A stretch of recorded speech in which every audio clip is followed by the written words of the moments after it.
PFF, while talking glowingly about the Chicago Bears offensive line, weren't as necessarily as glowing about the other side of the trenches on the defensive line for the Chicago Bears, saying this, right? The Chicago Bears defensive line currently ranked it 18th in the league. Now, I would say this, ranking it 18th, I'm not taking that as a slight. I'm going to be 100% honest with you, because the defensive line was so inconsistent last year in both run defense and in getting consistent pressure on the quarterback. And while there were some bright moments, everything came crashing down basically after we started suffering injuries on there. So while the Chicago Bears don't rank as high up in PFF's grade as they do on offense, you got to look at some of the defensive lines. Like Pittsburgh was number 1. The Philadelphia Eagles were number 2. You just saw what they did in the Super Bowl. The New York Giants were number 3. Houston Texans number 4. Bills number 5. Detroit Lions number 6.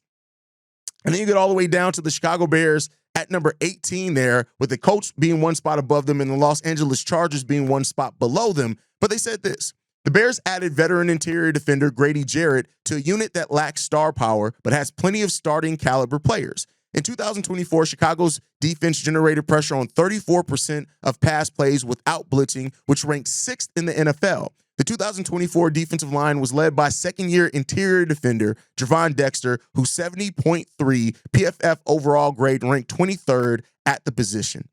And I do think this, right? I think it's fair, because what the Bears have done on their defensive line isn't as proven as what they did on the offensive line. Yes, you added a veteran in Grady Jarrett, who himself has been on a bit of a decline, but still a very productive player. You have now second-year starter Javon Dexter going into his third year overall in the NFL, but to what Darius calls in about all the time, like, there's some much-needed and understood questions about Javon Dexter, not only in the run game, which is one of his biggest glaring things, but can he be consistent in the pressure that he can get on that defensive line in year 3? That's the question there. Montez Sweat, getting him some help. And what they got him in help in Dayo Odeyingbo, while a productive player per the snap count, we haven't seen him be an everyday down starter, which is going to be now here with the Chicago Bears. Again, a guy that Dennis Allen really wanted in here in the Chicago Bears uniform. So you're looking at that when it comes down to it. So their Bears have more questions, right? They didn't go out and while they added veterans in Grady Jarrett, Dayo Odeyingbo, they drafted Shamar Turner, who could be there. Andrew Billings hopefully is going to be more healthy,